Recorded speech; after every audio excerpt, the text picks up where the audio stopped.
How about them tops, son? All day, SEC boys. SEC, they supposed to be SEC. Crazy all day, baby. You're listening to the Red Out Podcast.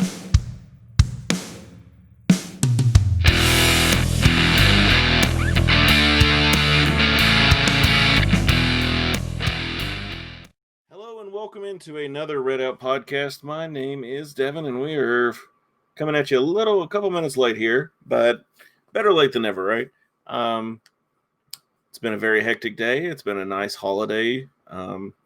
Finally, my life can get back to normal. My friend, our coworker, is finally back to work, and we are on the up and up. Looks like we've got Alex entering the studio right now, so he'll be coming on here in just a second. Let's see if we can hear him here in just a second. But let me just do the little plug here. As always, guys, like, share, and subscribe. Make sure to share our content. Help support us any way you can. We appreciate your listenership and consider you all almost like family. So if you all would just there we go. We got Alex and Jared. Hey. There we go. Jared, can I hear you? There we go. Yeah. All right. So I hope you all had a nice week. If you would, let's start with our winners and losers. Jared, you want to start off? Okay, yeah, so I guess this will probably steal everyone's losers, but we have to go with Marshall, 110%.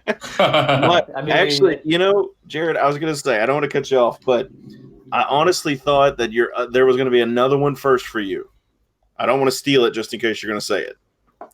Shoot, I don't know. The Steelers is what I was going to say. Oh, yes, that is another big one, too. Because they kept your 72 Dolphins still in it. Yeah, Don Shula is popping some champagne in heaven right now after that loss. That was great. That's another big one. But that's still, though, I mean, the Marshall one is more personal to me right now just for the fact that it's Marshall. I mean, there's some things that are just certain in life, I guess. Death, taxes, and Marshall blowing any chance they have at ever getting a good bowl game. So, yeah. I mean, it was us in 2014, and now this year they were undefeated, nationally ranked, and they lose to Rice, which is way worse, 20-0. That's pretty sad. So, I mean, I don't feel sad for them. But no. I mean, and there were some drinks being passed around at the Dairy Queen in Huntington that night. That's all I'm saying. Yeah. There were a lot of Fall City beer wasted. There was a lot of tears in the beer down there in Huntington. All the PBRs. Yeah, I mean, anytime Marshall loses, the world wins, especially Western. So, yep, absolutely. And then of course I had to throw out the Steelers losing. God, who did they even play? It was somebody that I was. It was somebody that Washington. It was the Washington football team. Yeah, the team formerly known as the Redskins. And by the way, real name. Is the Washington football team like the worst name? Well, it's not very original. No, I mean it's just they sound like generic. a football, like a soccer club, not like an NFL team. It's like the tennis shoes you buy at Walmart. I mean, it's like, what is that? Yeah, I know. But hey, the Steelers losing, it was nice. It was. I like to see the undefeated team, but I'd like it to be my team, not somebody else's. Yeah. Exactly. So, Alex, do you have any winners and losers we haven't talked about yet? Yes. It's been a very crazy week, so I would have to say the winners would have to be just anybody who is not a Pittsburgh Steelers fan, just because, of course, you want to see the top dog go down. We didn't think it was going to be the Washington football team, but nonetheless, still, it's good. Yes, I completely agree. Honestly, if you'd have told me before the game, where's your money? I'm putting it on the Steelers. I mean, just because. And then to hear that they actually lost, I was extremely shocked. But also, there was one thing I forgot as a winner. I'm sorry, but I have to mention the fact that Forrest Lamp has a lamp endorsement deal with Lamps Plus, and he has his own signature lamp now, and that is a real thing. So, for Heel Talker fans everywhere, get you a Forrest lamp for Christmas. That is the biggest gift you can get. Oh, a Forrest Lamp and a Lamp jersey. So he's really killing it with the Chargers, even though the record could be a little better, but still, he's having his first full healthy season in the league. So, I mean, a lot of good things going for Forrest right now. So Not many offensive linemen can get any type of deal like that, so that's pretty big. when did he get traded? When did I miss this? No, he's always been with the Chargers. Yeah, it's just he's been hampered by injuries the past couple years. Yeah. Like, I remember, like, the year before he got injured during the Titans game, and then last year he got injured, I want to say, kind of like in the first 2 games. Okay. Yeah. So, the Chargers did get traded from San Diego to Los Angeles, though. Okay, who was I thinking of? Yeah, that they was did at move.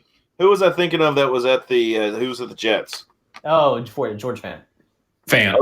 Okay, that's what it was. That's what I was thinking of. Okay. Yes. And my losers, I will get the losers off right quick. The losers would have to be just the fact that we're not having a Michigan versus Ohio State game. Mm-hmm. Like, that isn't that the weirdest thing ever? I'm sure the Michigan people are happy about it, though. Yeah, yes and no, because it's definitely though.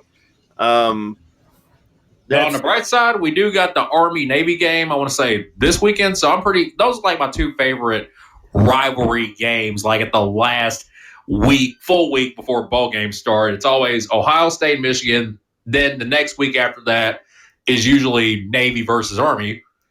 So everything's kind of flip-flop due to COVID. But, I mean, at least we got one rivalry game. So it'll be a good game on Saturday. I think so, too. I think it'll be a good game.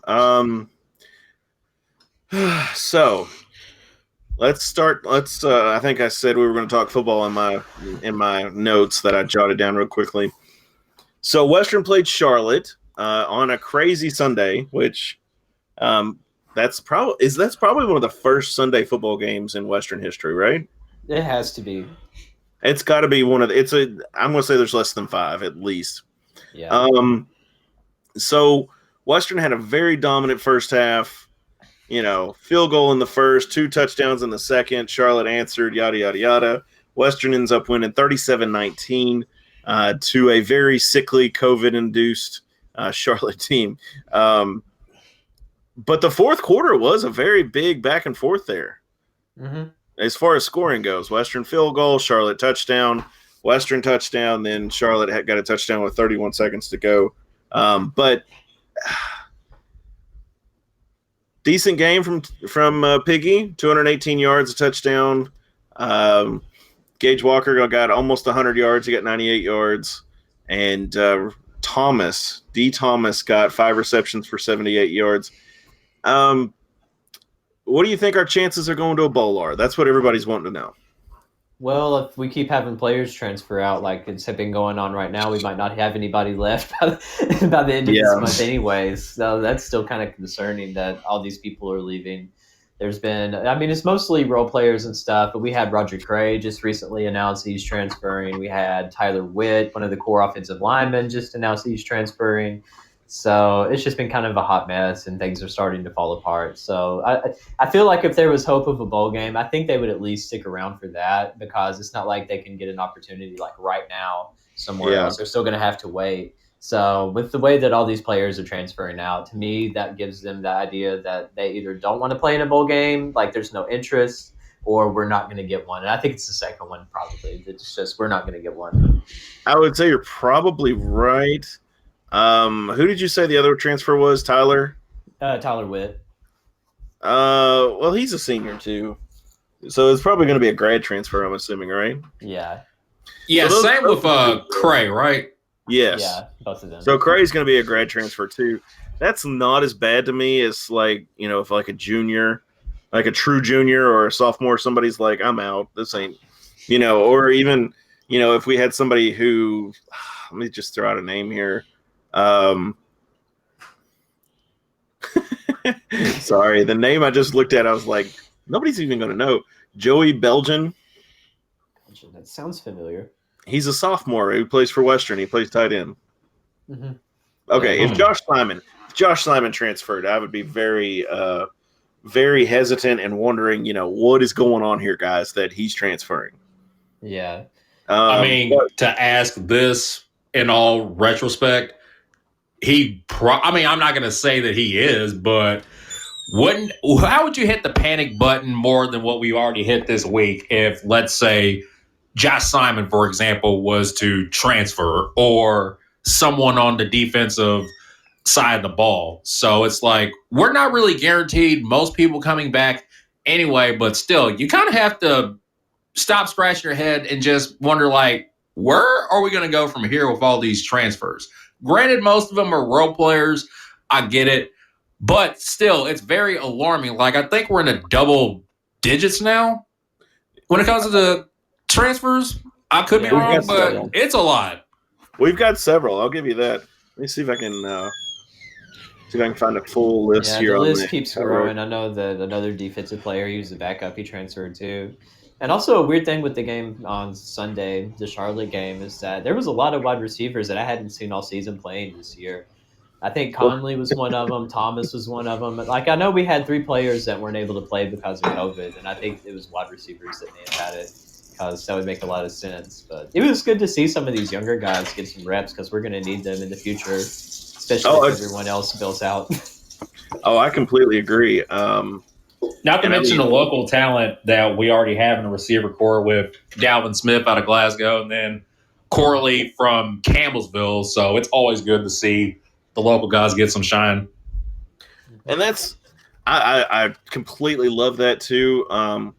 But bowl game is my concern, and like we were talking last week, it's one of those things that if we get a bowl game, let's say it's Western versus quote Charlotte or a team like that, and there's COVID issues, and it's just like I don't know if that's necessarily, what we want, but we'll see. I don't know. What would be the target limit for traveling? Because I know with the bowl games, it's going to be extremely limited. Like, there's not going to be – I know the Sun Bowl up in El Paso is canceled this year. The Pinstripe Bowl in New York City, which is originally held at Yankee Stadium, is also postponed this year. Yes. Well, I think it's going to depend on the state too. So depending on what that state's COVID guidelines or mandates are, I think that's going to play a big effect. I guess a shout out to Mr. Hilltopper. Happy birthday, buddy. Apparently the Sunday was his birthday, and we got 2 big wins on Sunday. Yeah, it's always nice. Yeah, nice. It was nice to have wins on my birthday. It was when we played Vanderbilt in the Houch, and it was when we lost in double overtime, and I was upset. That is depressing as all get out. Thanks, buddy. I know. It was like 900 degrees that day too. I think that's the hottest birthday I ever remember, was that Vanderbilt game. See, my birthday though is like one of those days that like we have no sports that really play except maybe baseball. Oh yeah. My birthday is May 28th. Okay. So yeah, no way that's happening. But yes, there are concerns for me for bowl games. If we don't get a bowl this year, I'm fine with that. Just because of the COVID issues. Mm-hmm. Not necessarily, it's just one of those things. And yeah, it's a bunch of bull, and I'm sorry, but I think it's going to be more of a headache. Are we playing? Are we not playing? The game got postponed. The game's delayed. Blah, blah, blah. We had 4 guys test positive. They had 4 guys test positive. I don't know. I just feel like let's just write this season off, move into 2021, and just hope that this junk is gone by then. I feel like also – Go ahead. Yeah. I was saying, I feel like also that it could be Todd Stewart's call just on if they're going to accept the bowl, if they're not. Just because, I mean, outside of the conference, of course, like we haven't traveled much anyway, even though we did good for a while. I think we were the only team in the conference that had no positives, that basically had like game day, everybody healthy. So it just goes to that. So I think it'll be a front office decision, which we respected, of course. So I agree. Right off the season, but in the back of my mind, I do want the seniors to at least have one more game just for not only pride purposes, but like actually compete for a bowl, just to be like, hey, even though this happened this past season, at least we competed in the bowl game. I agree. I'm good with that. I'm good with the guys playing. And like you said, it is up to the admins.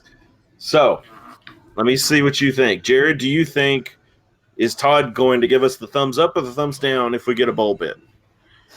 Well, I don't know. I mean, it just depends on where it's at. But another thing to think about is, I mean, fan travel. You're not going to have as many people come to a game, if any. I don't know how they're going to be doing attendance for bowl games. I know it will obviously be limited capacity to some extent. I mean, he's a smart guy. He's always about looking at everything before deciding on it. And if it works out, not just with financial reasons, but I feel like he would, but it's hard to say. I mean, if it's going to cost more to go to a bowl game and play some random Sunbelt school, I don't know if that would be worth it. But I feel like he's usually the type of person that he would probably do it. Alex, what do you think?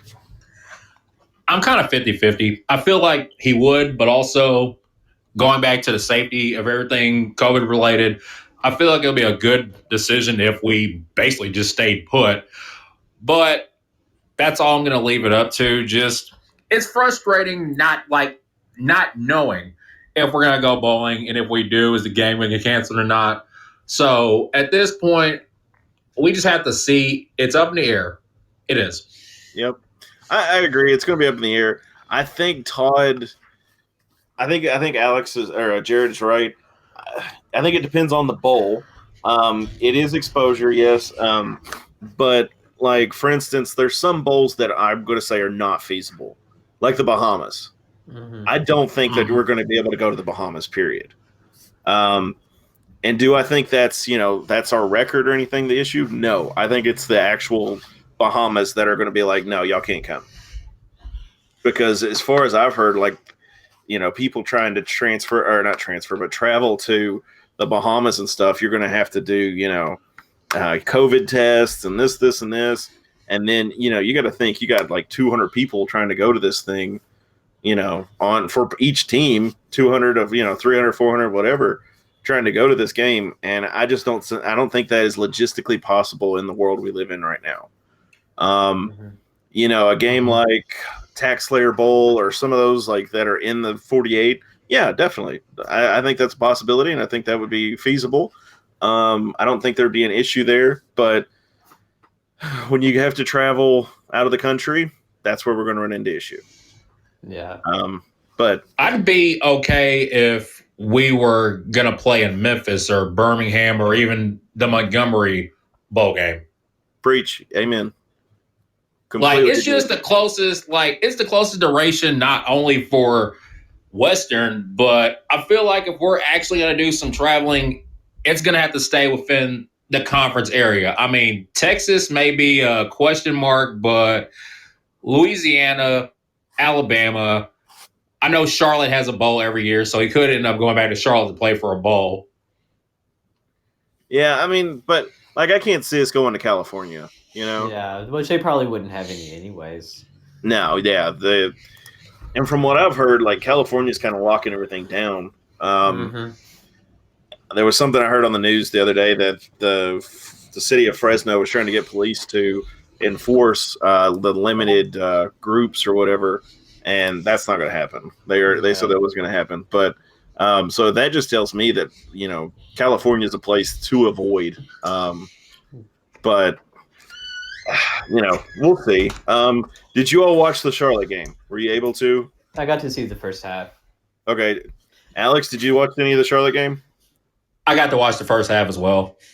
Okay, that's good. That's all I needed. That's good. All right. So what did you all think? Definitely a lot better than what we had seen, yeah. You want me to Alex, what do you got? It was a good send-off for our seniors, of course, and then beating up on a Charlotte team that pretty much had a month to prepare with everything. And just the offensive line, I feel like the offensive line had a lot of improvement with putting up with 436 yards. So it's like we got 3 seniors that are leaving the line. And sorry, I had a little pause for a second, but we have 3 seniors leaving the line, so the depth will be interesting going into next year.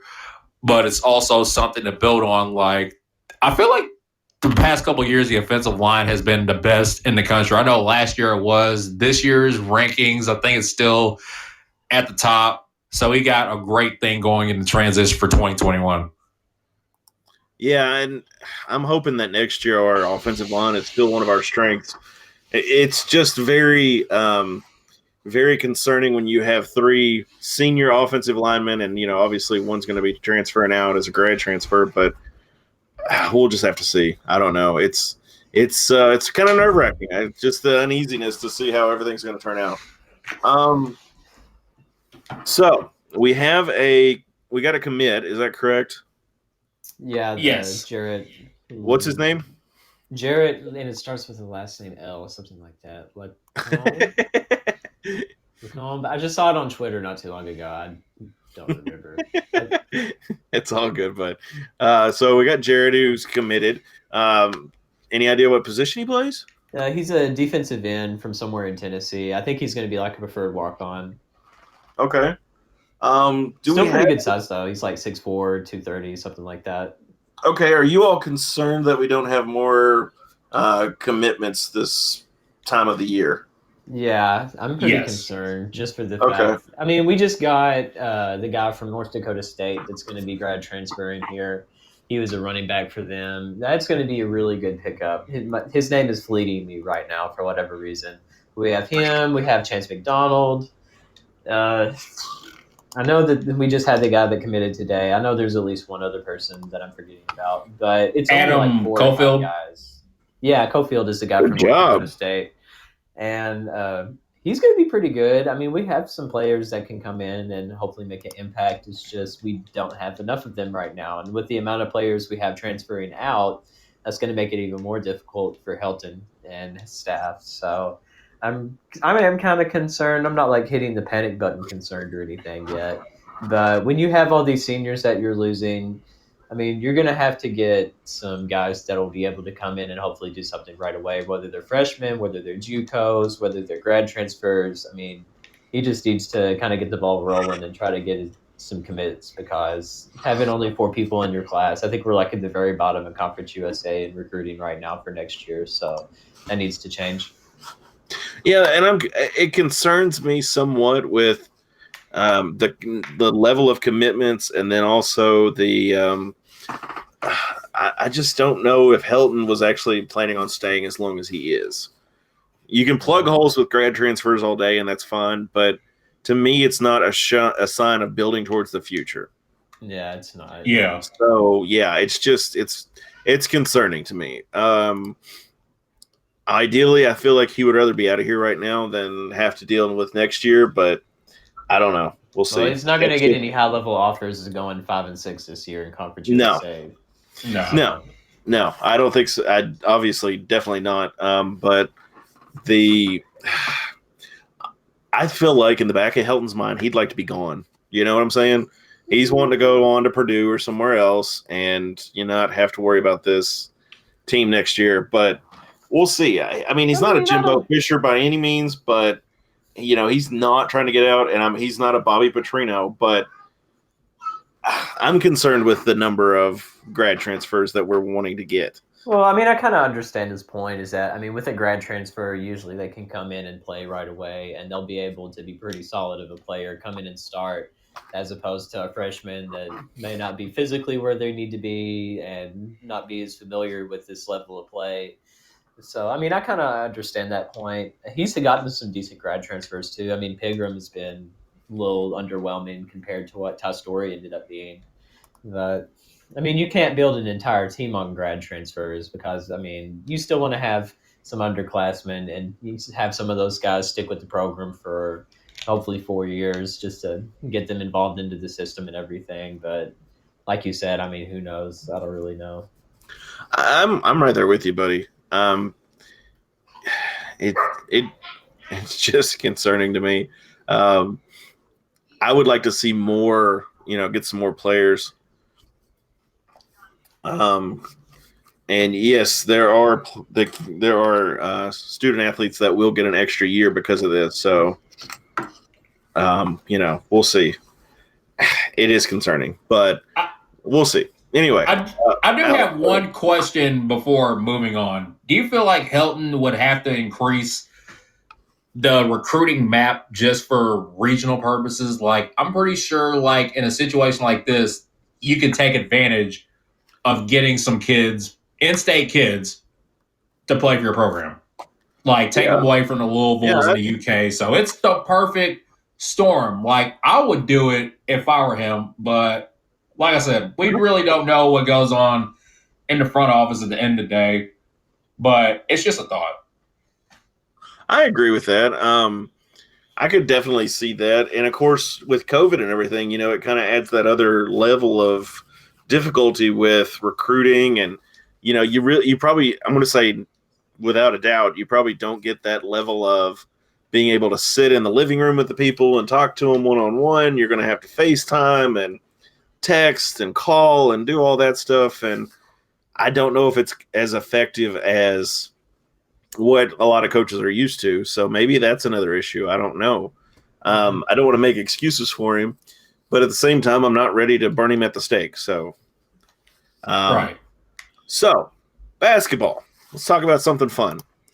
Looks like Western played Mississippi Valley State, who they were not supposed to play until when was that game supposed to be played, Jared? We talked about it last week. Honestly, I don't even remember. Keeping up with basketball scheduling is going to be completely useless.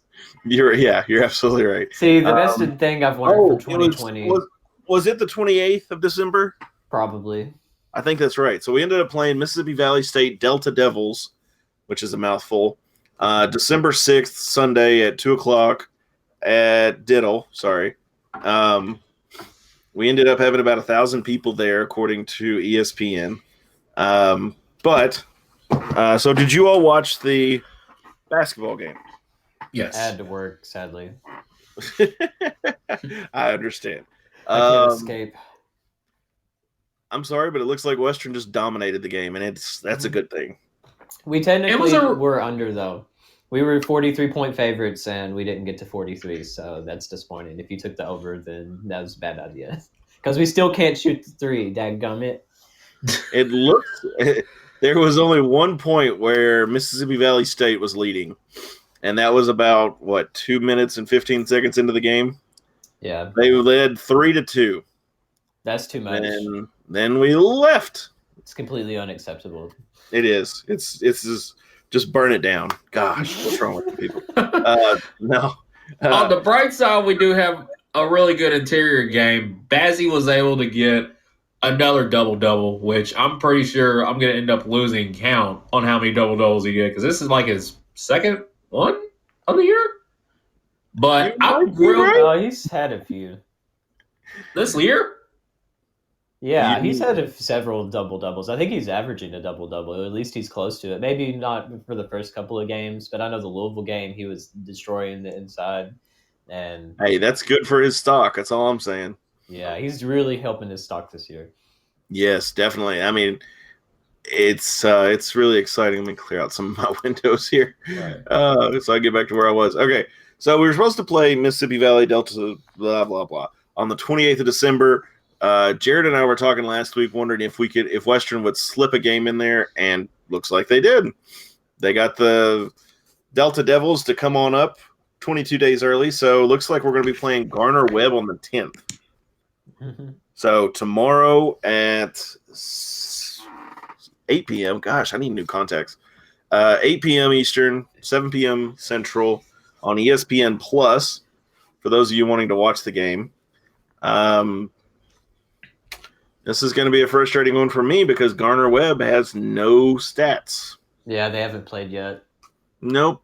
The last game I've got was March 6th, 2020. They played who was this? Winthrop. Yes, good job.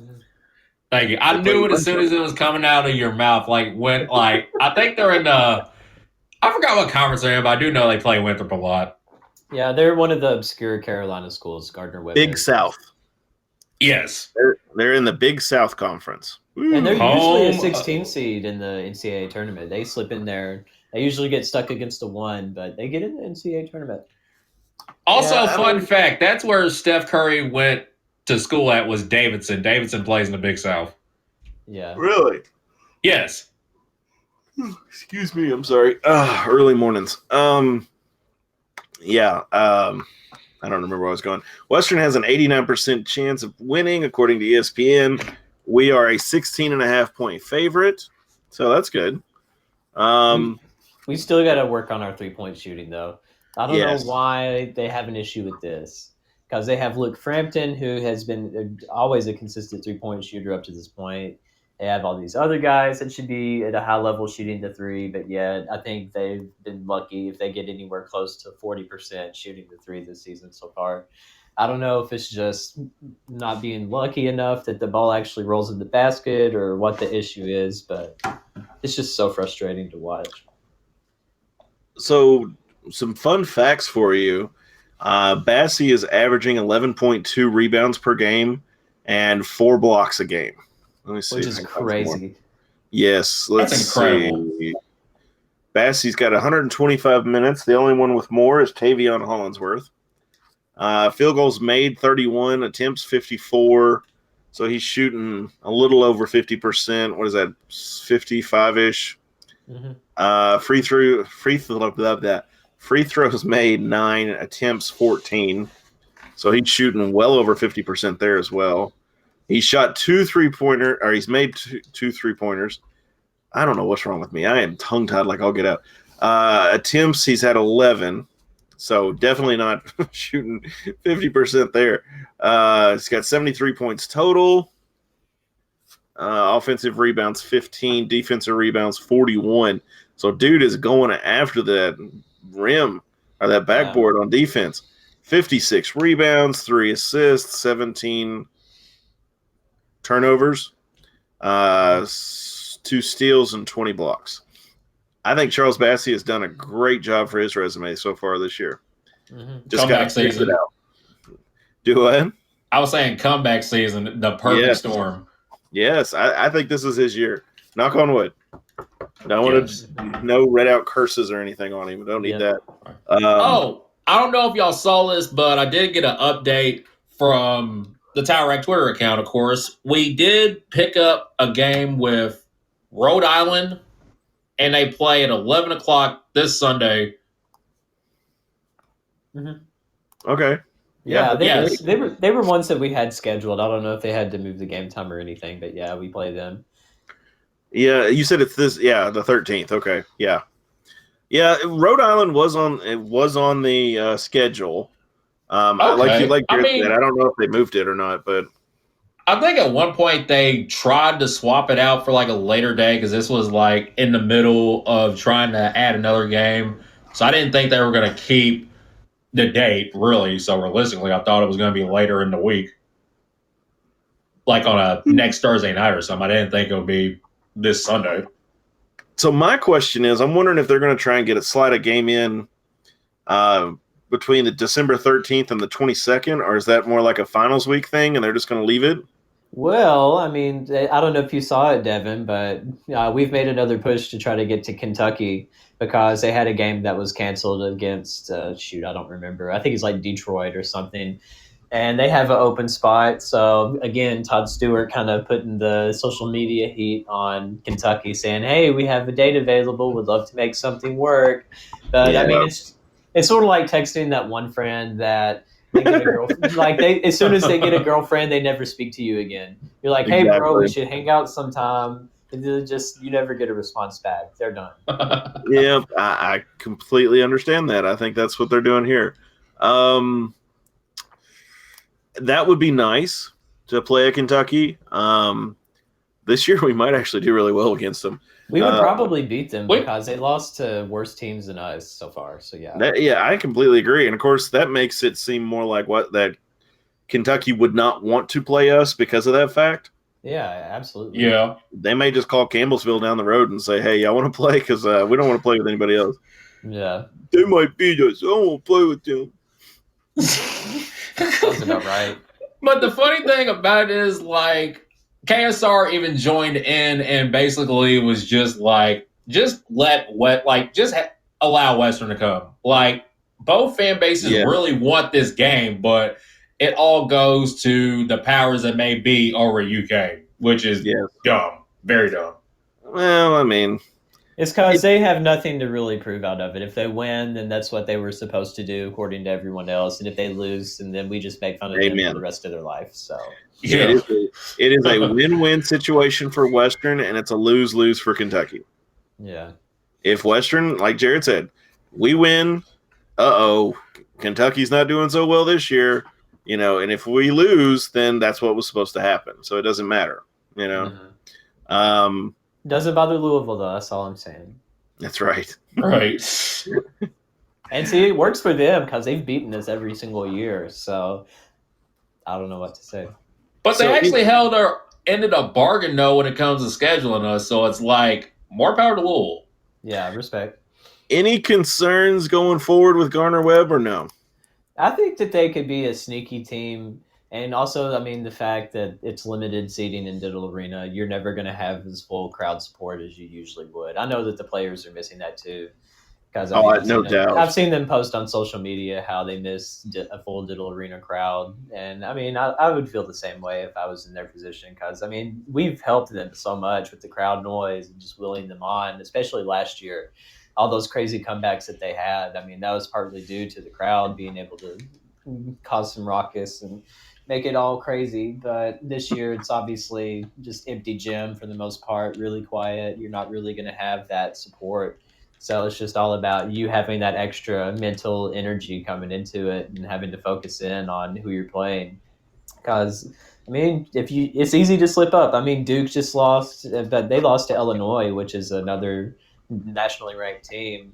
And that was at Cameron Indoor Stadium. Of course, if they would have had their fans there, the Cameron Crazies, it could have been a little bit different. But that's just something that everyone is having to struggle with. No one's going to have a full arena this year. So it's all level playing field.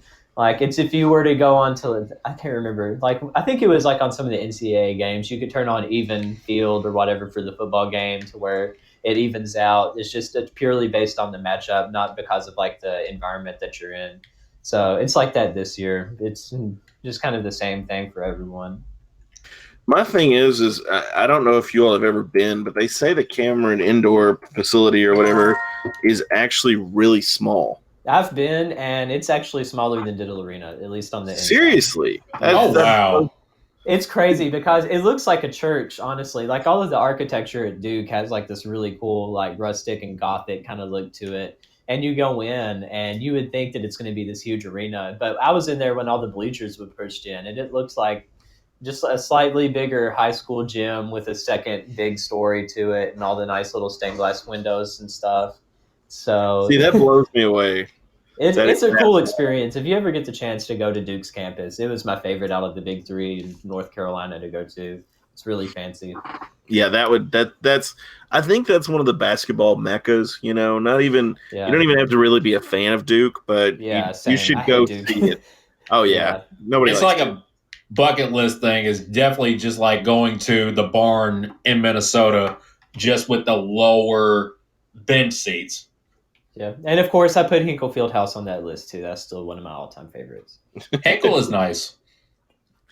There are several that are nice. As far as football stadiums are concerned, Alabama was one of my favorites.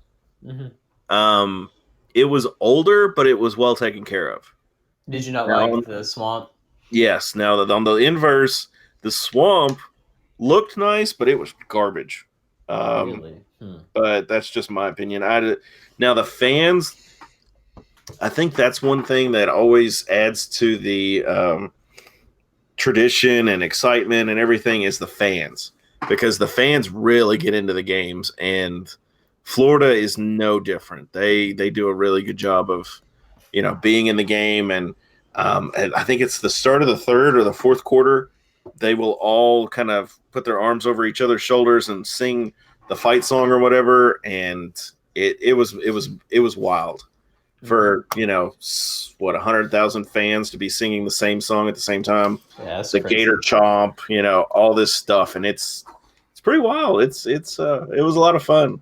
But yeah, there are several meccas of sports out there that people definitely should go see. I mean, Fenway, the Wall? The green wall. Yeah, the big green monster.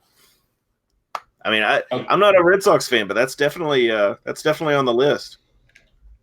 of meccas you have to go see in sports. I got to see I Western would. play in the Marlins Stadium. I So that was fun. that's really funny actually. That always blew me away when the Dolphins would play there. Also, I would love the fact if we had every single bowl game in Miami, the weather down there is absolutely perfect in the The middle of weather, that was always the weirdest thing for me when we would, for whatever reason, they always scheduled FIU at the end of the year. So we would play Probably FIU just for a vacation. basically. Yeah, all the admins would just take their vacation at the end of the year. But it always blew me away to go down there around December and everybody's decorated for Christmas and it's warm. Yeah, it's like 75 degrees and sunny. Yeah, 75, 80 degrees. I remember going down there, leaving 30 degrees, 80 degrees when you land. And then when you came back, you were just miserable. You're like, this is awful. Yeah. I'll never forget being with the McKays, Matt and Stephanie, doing that whole road trip to Miami because we were listening to like Let It Snow and all this Christmas music on the radio, driving through Daytona Beach. I'm just like, it just doesn't feel the same. That would be to ride with the McKays would be. I would like to be a fly on the wall. I'm just saying. It was a great experience. It was a very long trip, but it was one that I will never forget. I have no doubt. I went on football trips with Matt. I know a lot of fun stuff. Matt is always a hoot, and I'd love to get him back on the show. So speaking of December, some holiday traditions. Jared, do you have a holiday tradition that is unique to your family or whatever? Well, I mean, sort of. Like one is really recent. Like we just started it last year. I don't know if we'll do it this year. But one thing we've always done is I mentioned Indianapolis on here a lot. It's because I have family up there. And usually we always go see them during the holidays because that's when we would be off. I would be out of school. And it would just be a more convenient time to kind of go see them. I have a great aunt that lives up there and a bunch of cousins. So I always like to go see them. So even on Christmas Day, I think the past couple of years is when we would go up there. Haven't got to go see them this year because of COVID, which sucks. But my great aunt, she's like 96 years old. So just one of the kind of sacrifices you have to make with not seeing family just to make sure you're not going to spread COVID or anything unintentionally. But yeah, Indianapolis and Christmas time, that's basically like a big Christmas memory I'll always have. Seeing the way that they have the tree set up at Monument Circle with the lights and everything is always really cool. Plus, it actually feels like Christmas up there because, it's Indiana and it's like super cold compared to Kentucky. So that's always been one of my favorite things is going up there and just being around Indianapolis for the holidays. But one thing me and my parents did last year, it was ungodly hot on the day after Christmas. It was like 60 degrees or something. And so we were all bored and we were like, we need to get some exercise or something. You want to go to a park? So we went down to Bledsoe Creek State Park outside of Gallatin in Tennessee and just went hiking for the day.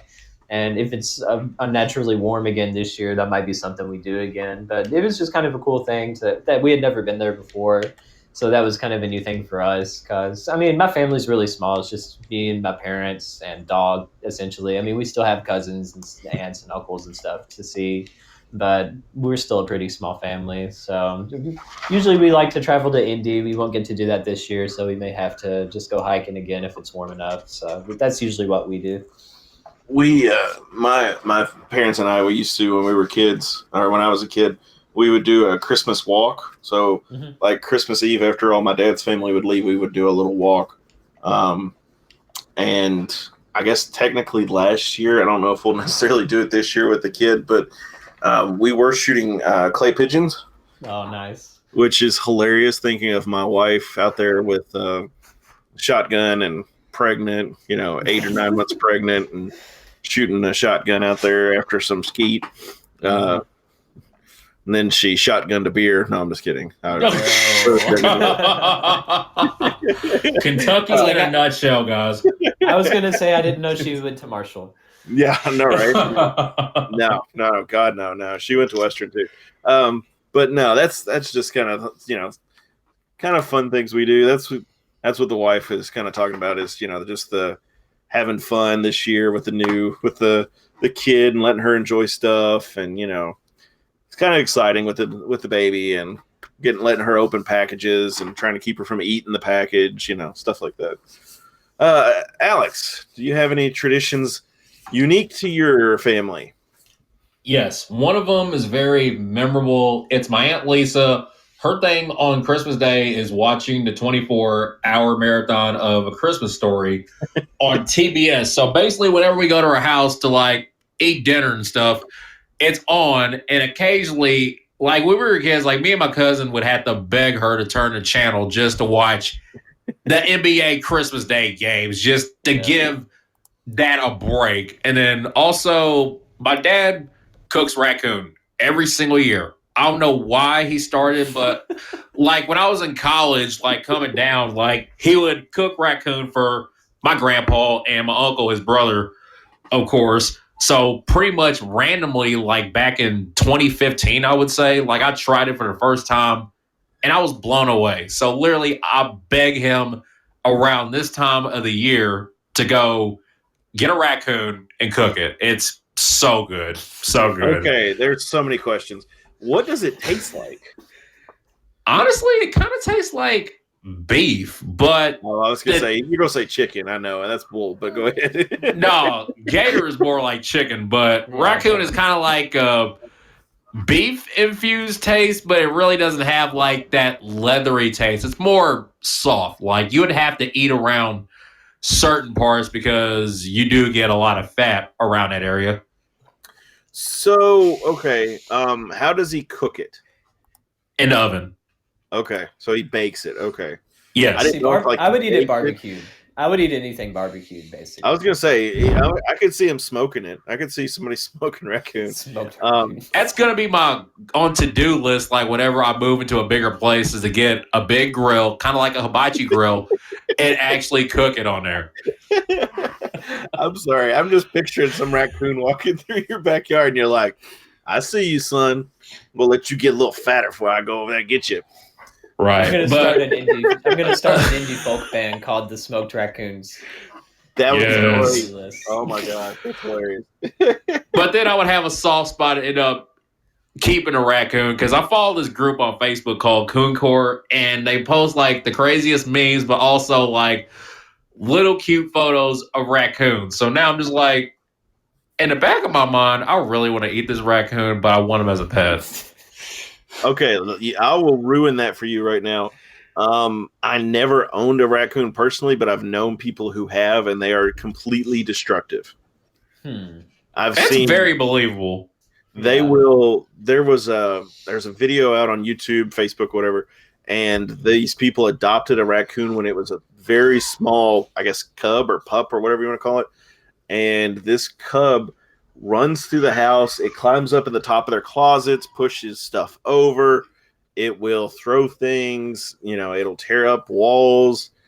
The only way that they could get it to calm down and like come to them when they want it to is they will go to the refrigerator and hit the ice dispenser. And this thing will come running to the fridge and grab, it's like, what do you call it? The French doors. And it grabs both of the French style doors and holds its head up to get the ice. And I'm like, nope. That sounds like a very aggressive cat. Yes. Very destructive cat. So yes, I support your family eating raccoons. Anybody listening to this podcast that has a raccoon plug, please just hit me up. Like I definitely need it in my life. So I need a recipe for how to cook raccoon. Does he put like spices on it and stuff too? Yeah, matter of fact, I'm gonna ask my dad like the next time I talk to him, which will probably be after the podcast. So I'm just like, hey, Devin needs a recipe for raccoon. How do you do it? Because he hasn't even told me about it. Like I watched him put like maybe a couple spices in there, but that's just it. Because I'm usually just doing my own thing while he does it, like just chilling out with the family or so. So it's like this year I'm gonna try to make myself pay attention to the process and then be like, okay, I got it from here. See, I've heard of people eating like groundhog, not raccoon. And there was there's a church in Bardstown that used to do a wild game dinner. Yeah, my church does one. Benefit. Do what? Yeah, my church does one. We had like squirrel and groundhog and raccoon even too at that. It was like deep fried though. I didn't need any of it personally. But we did save some for my dog. He's a beagle, so he absolutely loved every bite of that. I've had deer, obviously. I had rabbit. I had turtle, which was pretty good. Rabbit's pretty good. I've had rabbit, dove. Turtle was good. It would kind of reminded me of like beef stew because it was in a soup. It was like a vegetable medley kind of thing with it. Turtle soup and make it snappy. Yeah, there you go. I'm sorry. It was too good to pass up. Rabbit, dove. I've had elk. I've had buffalo. I enjoy all that. Buffalo is incredible. Yes, if you go to Barren River Lodge, they used to do it. I don't know if they still do or not. But it's it's a lot of fun. There's a place in Franklin, and there's also one in White House, Tennessee, too. It's Colorado Grill, and they have a bison burger there. That sounds really good. That does sound good. Yeah, y'all getting me hungry. I skipped dinner. I was trying to be good. Now I might have to go downstairs and make a sandwich before I put the podcast. No, you're gonna go outside and kill a raccoon and then put it in your oven. That's what I do. I've got a hatchet here. I'm gonna go get me a raccoon. Dude, don't even know. I'm gonna go be like Mel Gibson and the Patriot on him. I already have him cut up in strips. He won't even know what happened. No, that is very unique, and I think that's hilarious. I love it. That's awesome. So Western plays Gardener Webb, ESPN Plus for those of you that can't make it to the game. December 10th, 8 p.m. Eastern, 7 p.m. Central, Pacific. What am I going to? 7 p.m. Central. Western's a 16.5-point favorite, and then they will play Rhode Island, I believe. Yeah, you'll probably hear Abby screaming in the background. They play Rhode Island on the 13th, which will be in 4 days. That's on Sunday. Yeah, Alex was talking about that. And then we play Tennessee Tech on the 22nd. So we will be back next week, and then we will probably take a week or so off for the holiday. And we will be back after that and talk some more basketball. And at that point, we will be in the thick of it. We're going to be going into conference play. And we'll have Charlotte twice, Louisiana Tech twice, and we will be back, obviously, before that.